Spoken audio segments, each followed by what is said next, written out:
Hi friends, തിങ്കളാഴ്ച രാവിലെയാണ് 2 ദിവസത്തെ ലീവിനൊക്കെ ശേഷം സൈവയിൽ സ്കൂളിൽ പോകാൻ പോകണേ. ഞാൻ ഇന്ന് ബസ് മിസ്സായി. ഞാൻ ഇന്ന് എണീറ്റപ്പോൾ ലേറ്റായി. രാവിലെ എണീറ്റപ്പോൾ കുഞ്ഞു എൻ്റെ കൂടെ ഉണർന്നു. പിന്നെ അവനെ ഉറക്കിയിട്ടൊക്കെ വന്നപ്പോഴത്തേക്ക് ലേറ്റായിപ്പോയി. അങ്ങനെ ബസ് പോവേണ്ട സമയം കഴിഞ്ഞു. അപ്പോൾ ഇന്ന് അച്ഛനുള്ളതുകൊണ്ട് അച്ഛൻ കൊണ്ടാക്കും. സൈവ പോയതിന് ശേഷം എനിക്കിന്ന് ഹോസ്പിറ്റലിൽ പോകണം. അതിനുശേഷം കണ്ണനെ ഈ മാസം മുട്ടയടിക്കാമെന്നാണ് വിചാരിക്കുന്നത്. ചേട്ടൻ്റെ വീടിനടുത്തുള്ള ഒരു അമ്പലത്തിലാണ്, അതായത് തമിഴ്നാട്ടിലാണ്, അച്ഛൻ്റെ നാട് അവിടെയാണ്. അവിടെ ഒരു അമ്പലത്തിലാണ് മുട്ടയടിക്കാൻ വേണ്ടിയിട്ട് തീരുമാനിച്ചിരിക്കുന്നത്. അപ്പോൾ അവിടത്തേക്ക് വേണ്ടിയിട്ട് ഞാൻ കുറച്ച് സാരികളൊക്കെ എടുത്ത് വെച്ചിട്ടുണ്ട് കൊണ്ട് പോകാൻ വേണ്ടിയിട്ട്. അതിൻ്റെ ബ്ലൗസ് പീസ് എടുക്കാൻ പോകണം, ഹോസ്പിറ്റലിൽ പോകണം. പിന്നെ സൈവയ്ക്ക് ചിൽഡ്രൻസ് ഡേ ആയിട്ട് 14-ാം തീയതി വൈറ്റ് കളർ ഡ്രസ്സ് വേണമെന്ന് സ്കൂളിൽ നിന്ന് പറഞ്ഞിട്ടുണ്ട്. അപ്പോൾ അത് വാങ്ങണം. അപ്പോൾ നമുക്കിന്ന് കുറച്ച് കാര്യങ്ങളൊക്കെ ഉണ്ട്, ആ വിശേഷങ്ങളൊക്കെ കാണാം. സൈവ പോകാനായിട്ട് ഇറങ്ങിയിട്ടുണ്ട്. വെങ്ങാനൂരിലെ മലങ്കര VPS സ്കൂളിൻ്റെ അണ്ടറിൽ വരുന്ന മദർ തെരേസ CBSE സ്കൂളിലാണ് പഠിക്കുന്നത്. സൈവ 2nd സ്റ്റാൻഡേർഡിലാണ് പഠിക്കുന്നത്. അപ്പോൾ പോകാൻ വേണ്ടിയിട്ട് ഇറങ്ങിയപ്പോഴത്തേക്കും ഒരു മഴക്കോളൂ. അപ്പോൾ ചേട്ടൻ പറഞ്ഞു കുട എടുത്തിട്ട് വരാൻ. അങ്ങനെ വന്ന് കുട വാങ്ങിയിട്ട് പോകുന്നതാണ്. ആൾ കുറച്ച് പിണക്കത്തിലാണ് ഇന്ന്. കാരണം കാലിൽ ഷൂസ് ഇട്ട് മുറിഞ്ഞ്, വെള്ളിയാഴ്ചയെ വന്നപ്പോഴേ മുറിഞ്ഞിട്ട് വന്നതാണ്. അത് ഇപ്പോഴും മുറിവ് വേദനയുണ്ടെന്ന് പറഞ്ഞു. അപ്പോൾ ഞാൻ പറഞ്ഞു ഷൂസ് ഇടണ്ട, സാധാരണ ചെരുപ്പിട്ട് പോയാൽ മതി എന്ന് പറഞ്ഞു. അപ്പോൾ ഫുൾ യൂണിഫോമിൽ പോയില്ലെങ്കിൽ ടീച്ചർ വഴക്കുറയെന്ന് പറഞ്ഞിട്ട് വിഷമിച്ചിട്ടാണ് പോയത്. അപ്പോൾ ഞാൻ പറഞ്ഞു സാരമില്ല, ടീച്ചറിനോട് പറഞ്ഞാൽ മതി എന്നൊക്കെ പറഞ്ഞ് സമാധാനിപ്പിച്ചു. ആൾക്ക് ഇത്തിരി ചെറിയ കാര്യം മതി കേട്ടോ. അപ്പോൾ ഭയങ്കര ടെൻഷനും വെപ്രാളമൊക്കെയാണ്. അങ്ങനെ സമാധാനിപ്പിച്ചാണ് വിട്ടത്. അപ്പോൾ ചേട്ടൻ പോയിട്ട് അവളെ കൊണ്ടാക്കിയിട്ട് വരുമ്പോഴത്തേക്കും ഞങ്ങൾക്ക് റെഡിയായിട്ട് നിൽക്കണം. നമ്മുടെ ആനേറയിലുള്ള ലോർഡ്സ് ഹോസ്പിറ്റൽ, മുൻപ് ലോർഡ്സ് ഹോസ്പിറ്റലായിരുന്നു, അത് മാനേജ്മെൻറ്റ് മാറി ഇപ്പോൾ സബൈൻ ഹോസ്പിറ്റൽസ് ആയിട്ടുണ്ട്. ഇൻഫെർട്ടേണിറ്റി, പിന്നെ ഗൈനക്കോളജി, പീഡിയാട്രിഷ്യൻ ഡിപ്പാർട്ട്മെൻറ്റുകളൊക്കെയാണ് ഇവിടെ ഉള്ളത്. ഇവിടെയാണ് ഞാൻ വന്നത് കാണിക്കാനായിട്ട്. വന്നപ്പോഴത്തേക്കും നല്ല തിരക്ക് എന്ന് പറഞ്ഞാൽ ഭയങ്കര കാല് കുത്താൻ സ്ഥലമില്ലെന്ന് അറിയില്ല, അത്രയ്ക്കും തിരക്കായിരുന്നേ. അപ്പോൾ ഞാൻ സാം ഡോക്ടറിനെ കാണിക്കാൻ വേണ്ടിയിട്ടാണ് വന്നത്.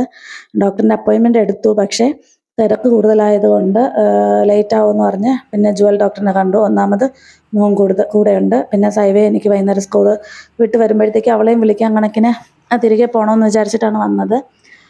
അപ്പോൾ ഡോക്ടറിനെ കാണിച്ച് കഴിഞ്ഞപ്പോഴത്തേക്കും സ്കാനിങ് ചെയ്യാൻ പറഞ്ഞിട്ടുണ്ട്. അതുപോലെ ബ്ലഡ് ടെസ്റ്റും ചെയ്യണം. ബ്ലഡിൻ്റെ സാമ്പിളൊക്കെ കൊടുത്തിട്ട് സ്കാനിങ് റൂമിലോട്ട് പോയപ്പോഴത്തേക്കും അവിടെയും നല്ല തിരക്ക്. നേരത്തെ നിറയെ അപ്പോയിൻമെൻറ്റ്സ് വന്നിരിപ്പുണ്ട്. അപ്പോൾ ഞങ്ങളോട് പറഞ്ഞ് ലഞ്ചൊക്കെ കഴിച്ചിട്ട് പതിയെ വരാൻ പറഞ്ഞു. അങ്ങനെ ഹോസ്പിറ്റലിലെ ക്യാൻറ്റീനിൽ തന്നെ വന്ന് ലഞ്ച് കഴിച്ചു. അപ്പോൾ ഞാനും മോനും, ഞാൻ കഴിക്കുമ്പോഴത്തേക്കും അവനും എൻ്റെ കൂടെ കഴിച്ചോളാം കേട്ടോ. അവന് ഇങ്ങനെ വാരി കഴിക്കാൻ ഭയങ്കര ഇഷ്ടമാണ്. തനിയെ വാരി കഴിച്ചോളൂ, അവന് ആവശ്യമുള്ളത് വാരി കഴിച്ചോളൂ. അപ്പോൾ ഹോസ്പിറ്റലിൽ നിന്ന് ഇറങ്ങിയപ്പോഴത്തേക്ക് നല്ല ലേറ്റായി, 4-4:30 മണിയായി. അപ്പം ഞാൻ അമ്മയെ വിളിച്ചിട്ട് സൈവയെ വീട്ടിലോട്ട് കൊണ്ടുപോകാൻ പറഞ്ഞു. അപ്പോൾ നമ്മൾ സ്കൂൾ ബസ്സിലല്ലെങ്കിൽ നേരത്തെ ഇൻഫോം ചെയ്യണം കേട്ടോ. ഞാൻ അങ്ങനെ നേരത്തെ ചെയ്യാത്തത് കൊണ്ട് എന്തായാലും സ്കൂൾ ബസ്സിൽ തന്നെ കൊണ്ടുവരുള്ളൂ. അപ്പോൾ അമ്മയോട് പറഞ്ഞു സ്കൂൾ ബസ്സിൽ നിന്ന് ഇറങ്ങുമ്പോഴത്തേക്കും അവിടുന്ന് പിക്ക് ചെയ്തിട്ട് നേരെ എൻ്റെ വീട്ടിലോട്ട് പോകാൻ പറഞ്ഞു. കാരണം ഇവിടുത്തെ ഞങ്ങളിപ്പോൾ താമസിക്കുന്ന വീട്ടിൻ്റെ താക്കോൽ എൻ്റെ കയ്യിലാണല്ലോ. അതുകൊണ്ട് അമ്മയ്ക്ക് അവിടെ കയറാൻ പറ്റില്ല. അപ്പോൾ ഇവിടെ വന്ന് സ്കൂൾ ബസ്സിൽ നിന്ന് അവളെ വിളിച്ചിട്ട് നേരെ എൻ്റെ വീട്ടിലോട്ട് വന്നു. എന്നിട്ട് ഞങ്ങൾ നേരെ പോത്തീസിലോട്ട് വന്നപ്പോൾ ഉറങ്ങി. അതുകൊണ്ട് എനിക്ക് കുറച്ച് മെറ്റീരിയലൊക്കെ നോക്കി വാങ്ങാൻ പറ്റി. അവൻ ഉണർന്നിരിക്കുകയാണെങ്കിൽ ഭയങ്കര കുസൃതിയാണ്. എന്ന് വെച്ചാൽ ഇവിടെ നിന്നൊക്കെ അങ്ങനെ ഓടി ഒരു സ്ഥലത്ത് നിൽക്കാതെ ഓടി നടക്കും.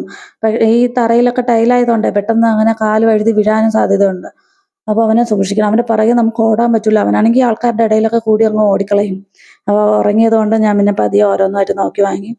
സാരി എടുക്കാനാണെങ്കിൽ ഞാൻ ജയലക്ഷ്മിയിലാണ് കൂടുതലും പോവുക. പക്ഷേ റണ്ണിങ് മെറ്റീരിയലൊക്കെ നോക്കാൻ വേണ്ടിയിട്ട് ഞാൻ പോത്തീസിലാണ് വരുന്നത്. നിറയെ കളക്ഷൻ ഉണ്ട് കേട്ടോ. നമുക്ക് ഏത് ഫാബ്രിക്കിൻ്റെ മെറ്റീരിയലാണ് വേണ്ടത് അത് തന്നെ നമുക്കിവിടെ വന്നാൽ കിട്ടും. ഇപ്പോൾ ഞാൻ ചെട്ടിനാട് കോട്ടൺ സാരിയാണ് എൻ്റെ കയ്യിലുള്ളത്. ഞാൻ 2-3 മാസത്തിന് മുമ്പ് ചെട്ടിനാട് പോയപ്പോൾ അവിടെ നിന്ന് വാങ്ങിച്ചിട്ട് വന്നതാണ്. അപ്പോൾ അതിന് കോട്ടൺ ബ്ലൗസ് തന്നെ ഇടണമല്ലോ. ഇപ്പോൾ പ്ലെയിൻ കോട്ടൺ ഇടണ്ട, പ്രിൻ്റുള്ള കോട്ടൺ നോക്കി എടുക്കാമെന്ന് വിചാരിച്ചിട്ടാണ് ഈ സെക്ഷനിലോട്ട് വന്നത്. ഒരുപാട് കളക്ഷൻ. പക്ഷെ എൻ്റെ കയ്യിൽ സാരി ഉള്ളതുകൊണ്ട് അതിന് മാച്ച് കളറല്ലേ എനിക്ക് എടുക്കാൻ പറ്റുള്ളൂ. അപ്പം ഞാൻ ഏതെടുക്കണം, ബാക്കിയൊക്കെ കണ്ടപ്പോഴത്തേക്ക് എനിക്ക് ഏതെടുക്കണമെന്നുള്ള കൺഫ്യൂഷനിലായിരുന്നു. അത്രയ്ക്ക് നിറയെ കളക്ഷൻസ് ഉണ്ടായിരുന്നേ.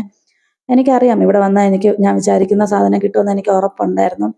ഇതുപോലെ അത്രയ്ക്കും കളക്ഷൻസ് ഉണ്ടായിരുന്നു. അപ്പോൾ സാരിക്കുള്ള ബ്ലൗസ് അവിടെ നിൽക്കുന്ന സെയിൽസിലെ ഒരു ചേട്ടൻ തന്നെയാണ് എടുത്തു തന്നത്. ഇത് ഇത്രയും കണ്ടിട്ട് ഞാൻ എങ്ങനെയാണ് വേറെ എടുക്കാതെ പോവുക. അപ്പോൾ ചുരിദാറിൻ്റെ ടോപ്പ് തയ്ക്കാൻ വേണ്ടിയിട്ട് 1-2 ചുരിദാർ മെറ്റീരിയലും കൂടി എടുത്തിട്ടുണ്ട്. റണ്ണിങ് മെറ്റീരിയൽ ചുരിദാറിൻ്റെ ടോപ്പ് തയ്ക്കാൻ വേണ്ടിയിട്ട് എടുത്തിട്ടുണ്ട്. എനിക്ക് 2.5 മീറ്ററാണ് വേണ്ടത്. അപ്പോൾ നമുക്ക് ഇവിടെ പല റേഞ്ചിലും കിട്ടും. ഞാൻ എടുത്ത ഒരു മെറ്റീരിയൽ വെറും 99 രൂപയേ ഉള്ളൂ മീറ്ററിന്. ഇപ്പോൾ ഡെയിലി യൂസിനൊക്കെ ഉള്ളവർക്കാണെങ്കിൽ കുറഞ്ഞ വിലയ്ക്കുള്ള മെറ്റീരിയൽ ഒരുപാട് എണ്ണം എടുക്കാൻ പറ്റും. നല്ല കൂടിയ മെറ്റീരിയൽ വേണമെങ്കിൽ അങ്ങനെയുണ്ട്. നല്ല മീറ്ററിന് 500 സംതിങ് രൂപ വില വരെയുള്ള മെറ്റീരിയൽസ് ഒക്കെ ഇവിടെ ഉണ്ട് കേട്ടോ. പിന്നെ സിൽക്ക്, ബനാറസി, അങ്ങനെ പല ഫാബ്രിക്കിലുള്ള മെറ്റീരിയൽസ് കിട്ടും. നല്ല നല്ല കളർഫുൾ ആയിട്ടുള്ള ഇതാണ്. പിന്നെ ഇത് താഴത്തെ സെക്ഷനാണ്, ഇത് നമ്മൾ ചെന്ന് കയറുന്ന സെക്ഷനാണ്. അത് കഴിഞ്ഞിട്ട് മോന് 2-3 ടീഷർട്ട് വാങ്ങാൻ വേണ്ടിയിട്ട് കിഡ്സ് സെക്ഷനിലോട്ട് വന്നു. മോക്കും ഫ്രോക്ക് വാങ്ങണം, വൈറ്റ് കളർ ഫ്രോക്ക്. നവംബർ 14 ഇനി ചിൽഡ്രൻസ് ഡേക്ക് വേണ്ടിയിട്ട് ഇടണമല്ലോ. അപ്പം ഞാൻ വിചാരിച്ചു എന്തായാലും ക്രിസ്മസിനും വേണ്ടി വരും. അങ്ങനെ അവിടെ പോയി കിഡ്സ് സെക്ഷനിൽ നിന്ന് അതൊക്കെ വാങ്ങിയിട്ട് നേരെ തകരപ്പറമ്പിലോട്ട് വന്നു. ഇവിടെ ഹെൽമെറ്റ് വാങ്ങാനാണ് വന്നത്. ചേട്ടൻ്റെ പഴയ ഹെൽമെറ്റ് പോയി, അപ്പോൾ ആൾക്ക് പുതിയത് വാങ്ങണം. അങ്ങനെ ഇവിടെ വന്നു. ഇവിടെ വന്നപ്പോഴത്തേക്കും മോൻ ഉണർന്നിട്ടുണ്ട് കേട്ടോ. അവിടെ വന്നിട്ടും തറയിലൊക്കെ ഇറങ്ങി എല്ലാം നോക്കി. അവിടെയൊക്കെ ഗ്ലാസ് ആയതുകൊണ്ട് എനിക്ക് ഭയങ്കര പേടിയായിരുന്നേ. അവനാണെങ്കിൽ കയ്യിലെടുത്തിട്ട് വരുന്നതുമില്ല. അങ്ങനെ അയ്യോ ഇതാ വന്ന് വീണു. അങ്ങനെ ശരി, ഞങ്ങൾ വീടെത്തിയപ്പോൾ 8-8:30 ആയി. ഓക്കെ, ശരി.